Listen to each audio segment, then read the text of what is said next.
Hola, muy buenas a todos. Hoy tenemos con nosotros a toda una figura en el ámbito del estudio de las relaciones con Marruecos, a don Luis de la Corte. Muchas gracias, Luis, por atendernos aquí hoy. Un placer, encantado de saludarte, Yago. Bueno, Luis ha coparticipado en varios de los documentos que han estudiado la zona gris, la guerra híbrida tal y como lo hace Marruecos con mayor profundidad. Además es de Ceuta, con lo que, mira, me parece la persona perfecta para abordar el ataque que estamos viviendo hoy contra nuestro país. Bueno, Luis, ante todo, lo primero que quería preguntarte, yendo directo al grano, es, desde tu punto de vista, ¿en qué punto de la crisis estamos? Pues es difícil precisarlo porque por un lado tenemos las informaciones de las autoridades españolas, concretamente del ministro del Interior, que hace yo creo que ya un par de horas hizo público un supuesto acuerdo con Marruecos para devolver a todas las personas que hayan estado entrando de manera ilegal. Entiendo que en estas últimas horas, no sé si ampliando hasta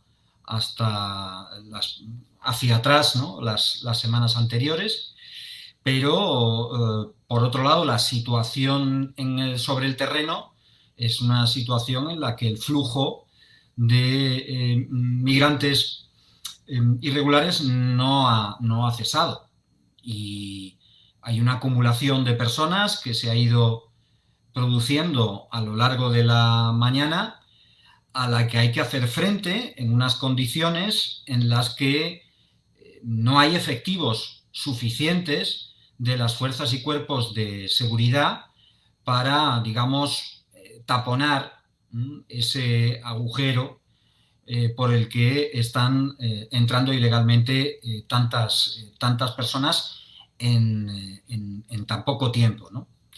Entonces, yo creo que la crisis no está resuelta. Bueno, eso es evidente, la crisis no está resuelta. Lo que habrá que ver en las próximas horas es si Marruecos y las autoridades marroquíes, aparte de buenas palabras, hacen uso de todas sus capacidades para contener esos agrupamientos que se vienen produciendo en la parte de la frontera marroquí y que hacen que se haya desbocado esta situación que se ha creado hoy y que está relacionada naturalmente con el incremento progresivo de entradas ilegales que se han producido en las 2 últimas semanas. Desde tu punto de vista, digamos, si echamos la vista atrás, ¿cuáles son los principales antecedentes de, digamos, de esta crisis? Y eso cómo nos conduce a los motivos. Es decir, ¿por qué ahora Marruecos hace esto? ¿Lo achacarías al asunto de Argelia, como algunos han hecho? ¿Cuáles son las hipótesis que tú apuntarías? Bueno, a ver, hay indicios de que las autoridades marroquíes tienen parte de culpa de lo que está ocurriendo, pero no sabemos cuánta parte de culpa.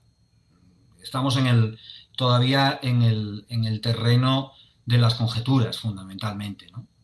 Marruecos, si estuviera implicado como lo estuvo en la crisis de 2021, no lo va a reconocer, como siempre. Es propio de las acciones en la zona gris, como sabemos. Y uh, la cuestión es si esto estaba preparado, si esta es una situación que se ha dado de forma total o fundamentalmente espontánea, con independencia de ningún plan, y que Marruecos haya podido aprovechar en un momento o no. La versión que da Marruecos junto con el gobierno de España es que los grupos delictivos que estimulan, ¿no? y favorecen la inmigración irregular desde Marruecos, aprovecharon las informaciones relacionadas con la reciente resolución del Tribunal Supremo sobre las llamadas devoluciones en caliente de personas que cruzan ilegalmente la frontera, aprovecharon esa noticia para hacerla circular en redes sociales. Sabemos que circulaba en redes sociales consultadas por muchas personas en Marruecos, y así alentar esto. No tiene mucho sentido esta explicación, o requeriría más información para que fuera una explicación verdaderamente creíble.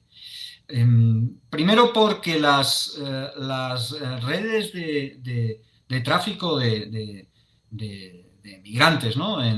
Que operan en Marruecos trabajan fundamentalmente, no exclusivamente, pero fundamentalmente con migrantes subsaharianos. Y aquí lo que tenemos es información de que la inmensa mayoría de las personas que han cruzado ilegalmente, tanto en las últimas horas como en los últimos días, provienen de distintas partes de Marruecos. Y muchos de ellos son menores. Cualquiera que tenga relaciones con personas que viven en la ciudad de Ceuta, como es mi caso, por razones familiares, yo volví de allí el lunes, este mismo lunes. Cualquiera que haya hablado estas últimas horas con personas que están en Ceuta sabe que algunos de los individuos que han cruzado ilegalmente la frontera en estas últimas horas conocen personas que ya están establecidas o residiendo o trabajando en Ceuta. Este no es el perfil de personas que son manejadas por las redes criminales.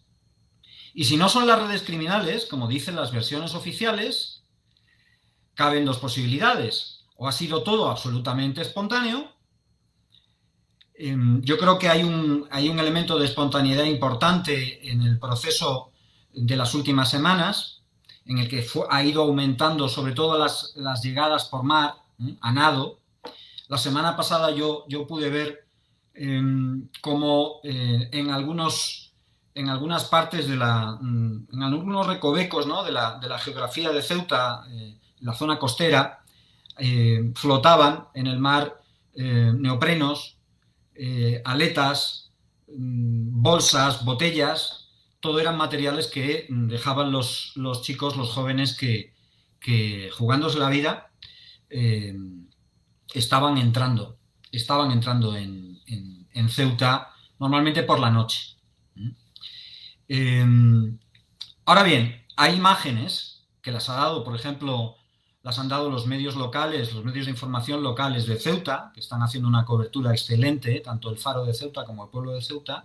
Hay imágenes que muestran cómo, en unos casos, como ocurrió en el año 2021, efectivos militares en Marruecos que están cerca de la frontera no actúan, como si, por ejemplo, hicieron hace 2 años, que impidieron, ¿no?, de manera activa una posible entrada masiva. La impidieron. Hay imágenes de hoy que muestran que, en lugar de esto, han actuado de forma selectiva en algunos casos, han dejado pasar en otros, han permitido que se hayan agrupado, se hayan ido agrupando una gran cantidad de personas en los puntos donde se echan al mar o donde tratan de entrar, donde consiguen entrar a través del espigón, rodeando el espigón, y entonces eso sugiere o hace pensar que a Marruecos le interesaba esta situación, ¿no? Y si Marruecos está implicado, tiene alguna responsabilidad en esto, pues entonces ya... que la tiene, a mi modo de ver, ¿no? O sea, Perdóname. perdona, y no quisiera yo que tú sé todo lo cauto que eso. Yo, si me permites, parece que la probabilidad, quiero decir, si quieren atajarlo, lo atajan rápido. Si además esta crisis se ha venido cocinando durante días, podrían haber puesto medidas. Ha ido a más, no a menos. Hemos visto las vallas prácticamente abiertas. Sí, sí, yo pienso como tú. No, bueno, pero es verdad que nos falta Pero aún, vale, pero...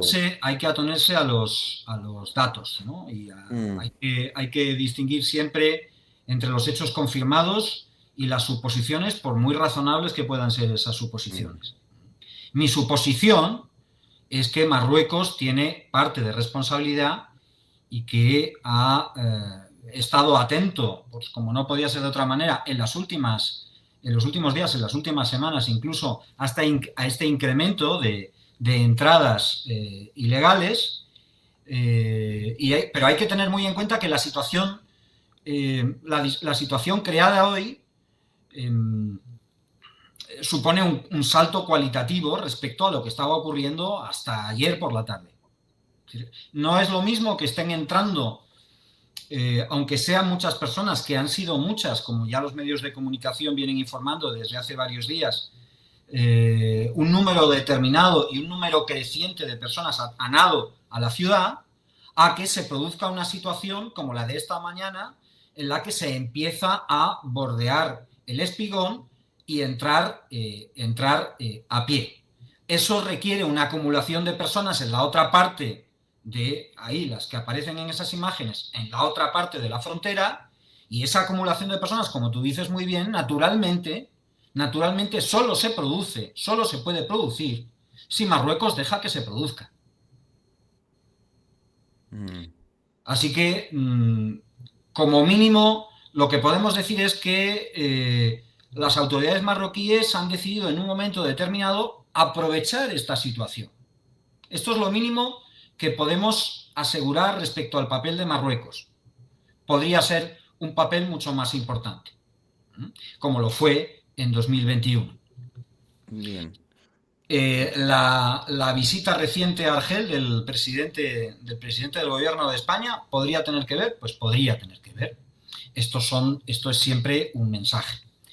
El acuerdo al que habrá llegado el ministro del Interior, según ha informado el Ministerio del Interior hoy, habrá que preguntarse cómo se ha conseguido ese acuerdo. Porque Marruecos no da nada gratis, no lo ha dado nunca, ni lo va a dar nunca. En realidad, casi ninguna diplomacia lo hace. Quizá lo hace la española, pero somos una excepción en ese sentido. Y desde luego Marruecos habrá obtenido algo a cambio, que no se reconocerá, pero que a lo mejor dentro de unos días o de unas semanas podemos empezar a ver de qué se ha tratado. Con respecto a la hipótesis de que, y por favor, os pido a todos los que estáis ahí en el chat que tengáis pues mucho respeto tanto por Luis como por mí, por favor. O sea, estamos aquí manteniendo una entrevista bastante interesante. Entonces, te quería preguntar por la parte de Argelia. No sé, yo me lo planteaba y es que me parecía, bueno, una salida de pata de banco, si se me permite la expresión, que Marruecos pudiera considerar alterar la política exterior española con Argelia, interviniendo de una forma tan burda, ¿no?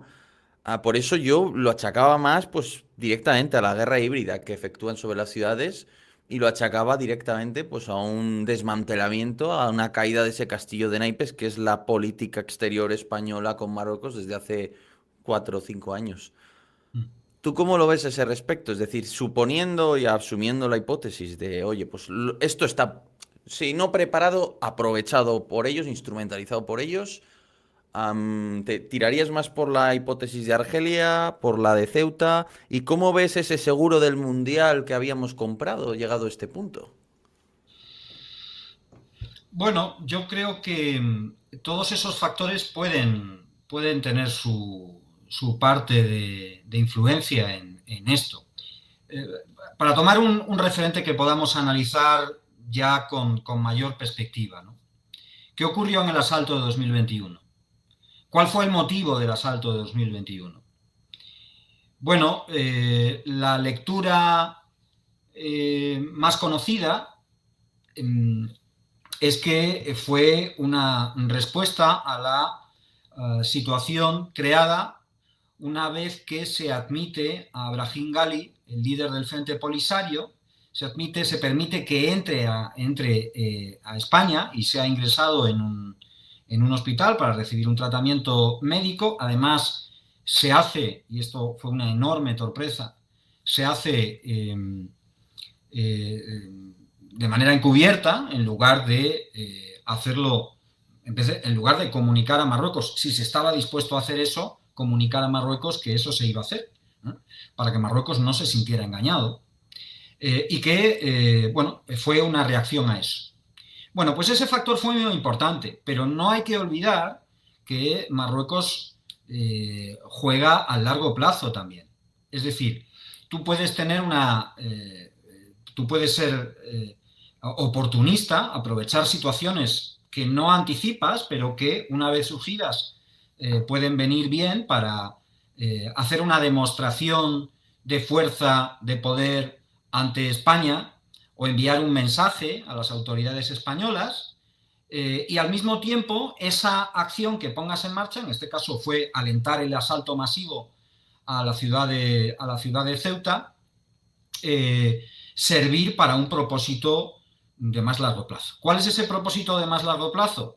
Pues el propósito está relacionado con la estrategia de crear problemas a las ciudades de Ceuta y Melilla, y por tanto crear problemas a España en las ciudades de Ceuta y Melilla, para ir poco a poco creando la conciencia en la opinión pública española de que Ceuta y Melilla son solamente un problema del que a lo mejor sería mejor desembarazarse.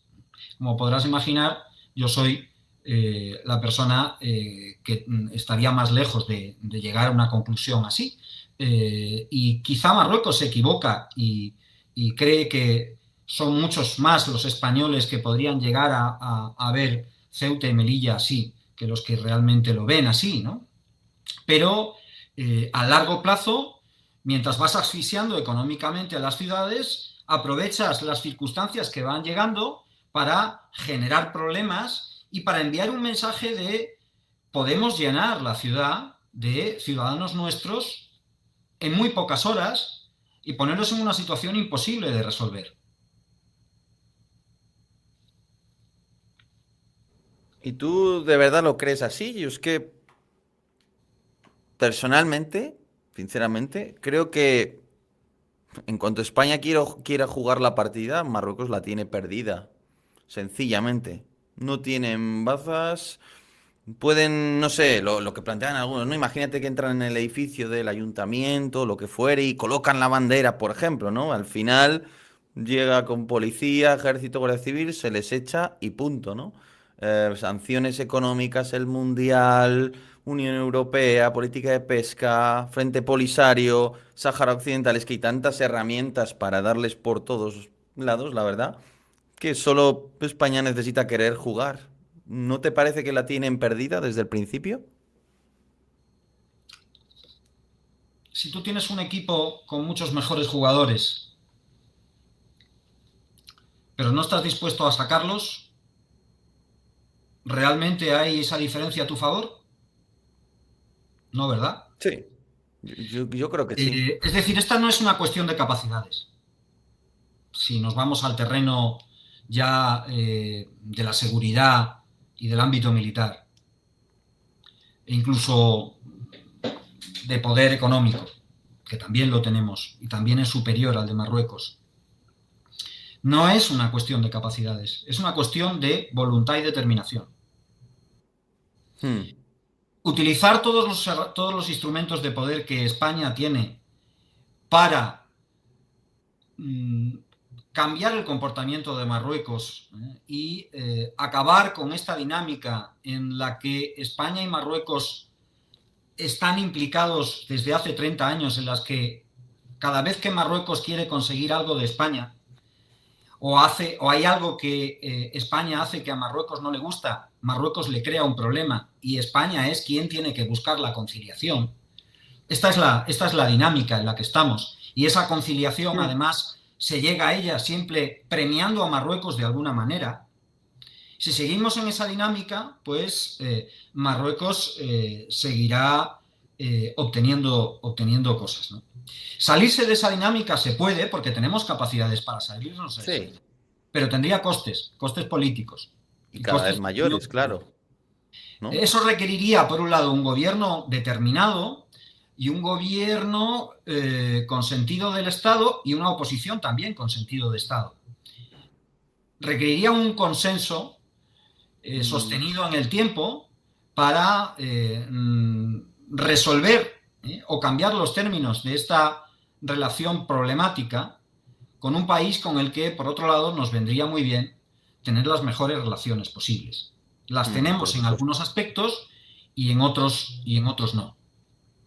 Mm, Hay un desequilibrio y una asimetría enorme en la gestión entre un país plenamente democrático como España y un país autoritario como Marruecos, que además, para colmo, en los últimos años ha hecho muy bien sus tareas en el ámbito internacional y ha establecido unas alianzas internacionales mm, que le ponen en una situación de ventaja ante ciertas situaciones críticas. Y para no extenderme mucho más, voy a recordar otro hecho importante de la historia reciente de las relaciones de España y Marruecos que implican a todas nuestras posesiones en el norte de África, ¿no?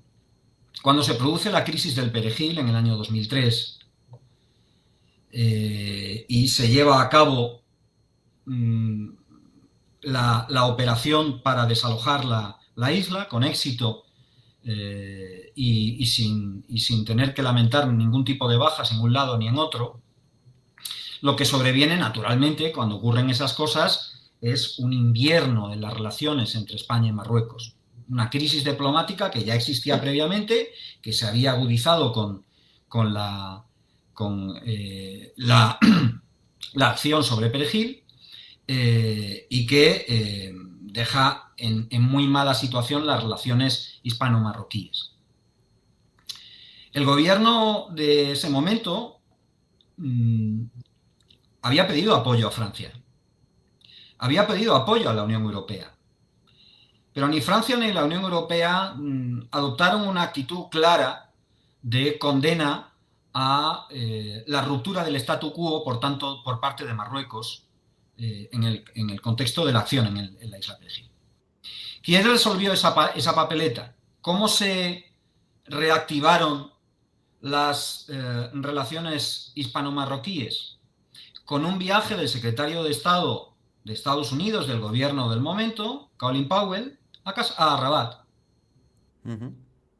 En un momento en el que nuestras relaciones con Estados Unidos estaban en un punto álgido. Con costes para España y para el partido que apoyó esas relaciones estrechas, ¿no? El apoyo a la guerra de Irak, que fue un desastre, todo esto. Pero el caso es que Estados Unidos es un actor fundamental en el mundo, es la gran potencia, y Estados Unidos es un aliado de Marruecos. Y en principio es un aliado de España, pero Marruecos está trabajando mucho más esa Hmm, alianza que España. Y en una sí. situación en la que haya que arbitrar en un conflicto o una disputa o un contencioso entre España y Marruecos, Estados Unidos es fundamental. Pero esto Hmm. parece que la agenda de la política exterior española que se está desarrollando en los últimos tiempos, no hablo de lo que está escrito en los papeles, hablo de lo que se ejecuta. No lo tiene en cuenta en absoluto o no le importa en absoluto. Bueno, está bien. Pero lo que quisieran los marroquíes es tener rota. Y al final la baza más importante la seguimos teniendo nosotros. Y tenemos la economía, las relaciones con la Unión Europea, la posibilidad de apoyar a un grupo tan peligroso para ellos como el Polisario. Es decir, la cantidad de herramientas para agradar esa zona gris es amplísima. Y como Sí, dices, es una cuestión de voluntad, pero no sé, yo no creo, por mucho que me pueda no gustar la política del gobierno o las decisiones o lo que fuere, bueno, nadie es tonto, ¿no? Y si te están haciendo quedar mal ante tu opinión pública, ante tu votante, si has logrado que Podemos esté pidiendo lo mismo que Vox en cuanto a que se aplique efectivamente una situación de emergencia nacional, bueno, pues al final acabarás logrando que ese equipo que te va a demoler salga a jugar y ya habrás perdido. Entonces, me quería quedar un poco con un mensaje un poco optimista. Joder, tú eres caballa, Yo es que no tengo ninguna duda, ¿eh? Creo que lo tenemos ganado, ¿no? No tenemos vecinos como Ucrania, no tenemos vecinos como otros estados del mundo. Nuestro vecino es manejable. Entonces, no sé, quisiera pedirte un mensaje un poco optimista, joder. ¿Qué podemos hacer seriamente? ¿Qué manera crees que deberíamos reconducir esto? ¿Cómo podemos frenar esta guerra híbrida, ¿no? Si se puede. Hmm. Bueno, tú acabas de hacer alusión a algunos brotes verdes. Por ejemplo, a mí también me ha sorprendido bastante que un partido como Podemos, en parte, ¿no? Porque Podemos eh, eh, tiene una relación de simpatía o eso ha manifestado siempre con el Frente Polisario, y eso también puede ser una razón por la que aproveche para criticar a Marruecos, pero desde luego me ha sorprendido y gratamente que Podemos haya apoyado esa petición del gobierno de Ceuta de que se declare la emergencia nacional. Y que ese mensaje no quede solo, sea solo un mensaje que apoye un solo partido, ¿no? Como digo, yo estoy de acuerdo contigo, tenemos muchas herramientas de poder, ¿no? Lo bueno sería que no tuviéramos que utilizar esas herramientas de poder, sino que la acción diplomática fuera una acción que fuera orientada a alterar la actitud de Marruecos. Pero insisto, si se les refuerza una y otra vez, cada vez que nos crean problemas, esto irá a más. Y las situaciones críticas son situaciones en las que es bastante difícil predecir el desenlace final, ¿no? Yo creo que es importante que la opinión pública española tome conciencia de las demandas de la población ceutí y de la población de Melilla, porque tienen una situación muy parecida. Lo que pasa que es más fácil que salten estas crisis en Ceuta que en Melilla, porque la distancia de mar, ¿no?, entre Melilla y la península es más grande, y eso complica las cosas a quien quiera dar el salto a la península, ¿no?, que ese es el propósito final. Pero bueno, en todo caso, crear conciencia respecto a este tipo de situación, que algunas veces, en algunos momentos, para quienes viven en Ceuta y Melilla se vuelve angustiosa. Desde la península y desde los medios de comunicación nacionales es fácil prestar atención a situaciones como las que han ocurrido hoy y olvidarse mañana o pasado, porque tú no estás viendo en la calle o no estás anticipando en la calle las consecuencias y las secuelas que todo esto deja. Pero ahora tenemos una ciudad en la que, pongamos por caso que, y Dios lo quiera, el flujo que se ha incrementado hoy se interrumpe, ¿no? Y Marruecos, como entiendo que hará en algún momento en las próximas horas, realmente hace todo lo que puede para frenarlo, ¿no? Si hace todo lo que puede, lo frenará. Pero ahora, a partir de ahora, tenemos una situación en la que, como decía ya hace varias horas el presidente de la ciudad autónoma de Ceuta, Juan Vivas, hay más gente fuera del CETI que dentro. Pero ya no caben más. Es que ya no cabían más hace 2 días. Y es que hace semanas que se está informando al gobierno de España, a las autoridades españolas, de esa situación. Y tenemos que ver cómo se reacciona en caliente ante una situación que era fácilmente previsible. Aunque no se hubiera producido lo que hemos visto esta mañana, la sobreocupación de los centros de acogida a personas que entran irregularmente ya era una realidad, y que estaba yendo a más desde mediados de este mes. Entonces, ¿qué podemos hacer? El ciudadano de a pie y el que tenga información sobre esto, digamos, tratar de crear esta conciencia y contar las cosas como son y no aceptar cualquier tipo de relato para salir del paso de esta situación. Exigir a quienes tienen responsabilidades de gobierno, en este caso del gobierno central. Recordemos que la situación de Ceuta y Melilla es una situación institucional atípica. Son ciudades autónomas, no comunidades autónomas.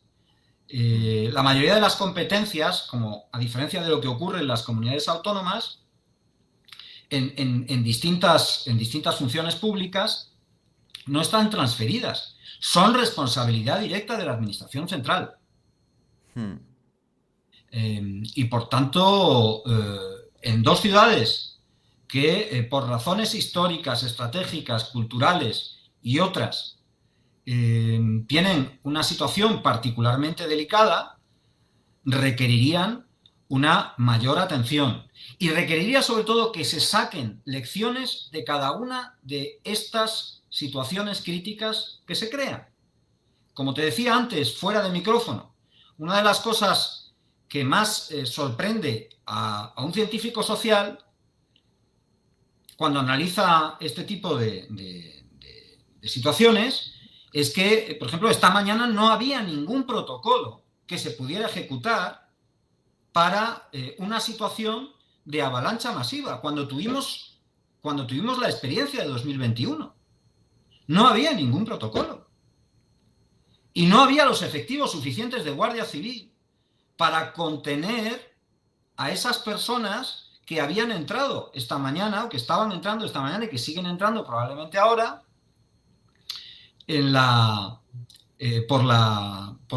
por el Espigón y a Nado también. Entonces, naturalmente que podemos revertir estas situaciones, naturalmente que podemos hacer mucho, pero hay que querer. Bueno,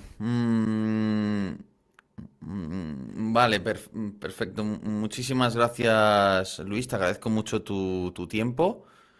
Y bueno, nada, pues mandaros ánimos a los que sois de Ceuta, que de esta saldremos y bien, además. Estoy seguro de que al final nos impondremos. Primero, porque tenemos razón. Y segundo, una curiosidad, a ver si... Bueno, es una tontería en el fondo, pero tiene su significado. ¿Tú sabías que en México hay un Ceuta? No, no lo sabía. Pues ¿Dónde sí, está? en México es un pueblecito, nada, allí no es un gran pueblo ni nada, pero sí. Entonces, mira, fíjate que cuán ligado está nuestra historia, ¿no? Que incluso en Ceuta se llegó a fundar una pequeña población con ese nombre. Bueno, Si y me, eso seguirá así por muchos siglos. si me dejas Por favor, sí, sí. antes de concluir, y además al hilo de algo que acabas de decir o de señalar, ¿no? Y para tratar de dar un mensaje, digamos, mínimamente optimista, ¿no? En esta situación bastante incierta, por otro lado, y que además llama a la indignación. Creo que es evidente, ¿no? Quizá el mejor activo que tienen las ciudades de Ceuta y Melilla, y yo al menos puedo decirlo todavía con más conocimiento de causa en el caso de Ceuta, el mejor activo, no digo que sea un activo suficiente, pero el mejor activo son las propias poblaciones de Ceuta y Melilla. Yo invito, por ejemplo, a que quienes están escuchando esto revisen los vídeos que están disponibles en la página web de los dos principales periódicos locales de Ceuta. Hay algún vídeo en el que sobre la marcha se ha salido a la calle a preguntar a los ciudadanos de Ceuta cómo ven esta situación, ¿no? Y desde luego se han recogido una gran cantidad de testimonios que confirman lo que yo he visto muchas veces, lo que todos los ceutíes o caballas hemos visto muchas veces cada vez que se ha producido una crisis. Esta es una, la de 2021 fue otra, muy graves, pero también ha habido muchas más. Y lo que hemos visto siempre es que la ciudadanía en Ceuta y en Melilla tienen un sentido cívico digno de encomio. Y esto es muy importante, además, incluyo a toda la ciudadanía.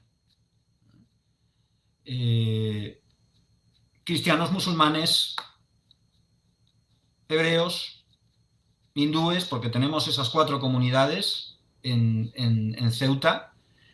Y esta mañana, cuando, por ejemplo, el presidente de la ciudad ha convocado a los medios de comunicación para comunicar la decisión de consenso, hemos visto a todos los grupos representados pidiendo al gobierno de España que estableciera la situación de emergencia, al tiempo que se pedían todos los apoyos necesarios, todos los recursos necesarios para resolver una crisis que tiene una dimensión humanitaria.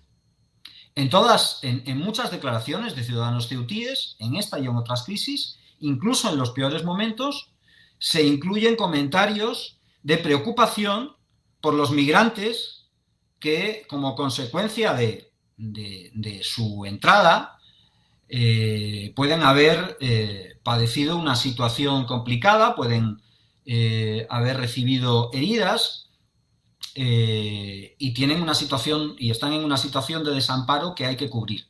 Jamás en Ceuta ni en Melilla ha habido voces mínimamente representativas que hayan animado a dejar a estas personas, a estos migrantes, a su suerte. Y eso dice mucho por contraste con nuestros vecinos.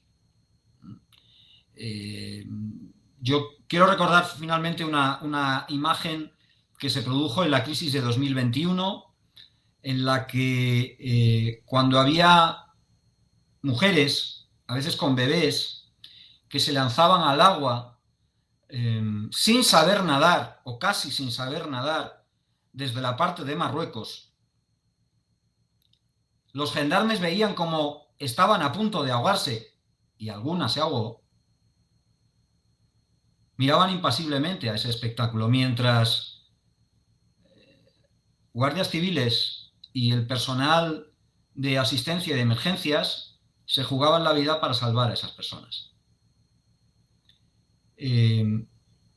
Eso es parte de la realidad de Ceuta y de Melilla, y es una realidad de la que todos los españoles deberían sentirse muy orgullosos.